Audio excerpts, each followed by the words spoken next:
கல்வி முன்னேற்றத்திற்காக முதலமைச்சர் செல்வி ஜெயலலிதா செயல்படுத்தி வரும் சிறப்பு திட்டத்தின் கீழ் சென்னை மாநகராட்சி பகுதிகளில் 1,26,000க்கும் மேற்பட்ட மாணவ மாணவிகளுக்கு விலையில்லா மடிக்கணினிகள் வழங்கப்பட்டுள்ளன.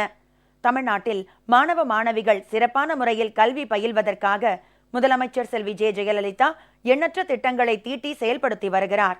இத்திட்டங்களின்படி விலையில்லா மடிக்கணினிகள், விலையில்லா சைக்கிள்கள், விலையில்லா பாட புத்தகங்கள் மற்றும் ஏராளமான விலையில்லா கல்வி உபகரணங்கள் தொடர்ந்து வழங்கப்பட்டு வருகின்றன.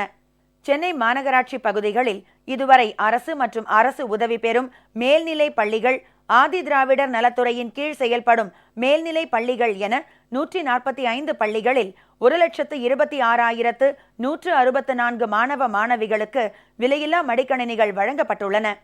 இந்த கல்வியாண்டில் மட்டும் 23,394 மாணவ மாணவிகள் விலையில்லா மடிக்கணினிகளை பெற்றுக்கொண்டனர். சென்னை அரும்பாக்கத்தில் உள்ள சென்னை மாநகராட்சி மேல்நிலை பள்ளியில் இன்று 398 மாணவ மாணவிகளுக்கு விலையில்லா மடிக்கணினிகள் வழங்கப்பட்டன. அமைச்சர் திருமதி கோகுல இந்திரா, சென்னை மாவட்ட ஆட்சியர், கல்வித்துறை உயர் அதிகாரிகள் மற்றும் மாவட்ட கழக நிர்வாகிகள் உட்பட ஏராளமானோர் கலந்து கொண்டனர். மடிக்கணினிகளை பெற்றுக்கொண்ட மாணவ மாணவிகள் முதலமைச்சர் செல்வி ஜெயலலிதாவுக்கு தங்கள் மனமார்ந்த நன்றியை தெரிவித்துக் கொண்டனர்.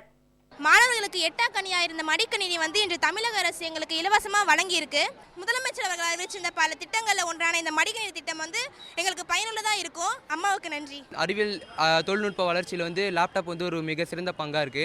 மாணவர்களுக்கு அது கிடைக்காத ஒரு அதிசய பொருளாக தான் இருந்தது. இப்போ தமிழக அரசு மூலமா அது எல்லா மாணவர்களுக்குமே கிடைக்குது. இதை கொடுத்த தமிழக அரசுக்கும் தமிழக முதல்வர் அம்மா அவர்களுக்கும் எங்கள் நன்றியை தெரிவித்துக் கொள்கிறோம். அம்மாவுடைய பல திட்டங்கள் உண்மையா ரொம்பவும் நன்மை அடைஞ்சிருக்கு. அந்த திட்டங்கள்ல மடிக்கணினி எங்களுக்கு மிகவும் யூஸ்ஃபுல்லாக இருக்குது. இது மூலமாக நாங்கள் பல விஷயங்களை கற்றுக்கிறோம். இந்த மடிக்கணினி கொடுத்த அம்மாவுக்கு எங்களுடைய மனமார்ந்த நன்றி. மேலும் சென்னை அண்ணா நகர் அமைந்த கரை வட்ட பகுதியில் 200 பேருக்கு முதியோர் சமூக பாதுகாப்பு திட்டத்தின் கீழ் உதவித்தொகை பெறுவதற்கான ஆணைகளை அமைச்சர் திருமதி கோகுல இந்திரா வழங்கினார்.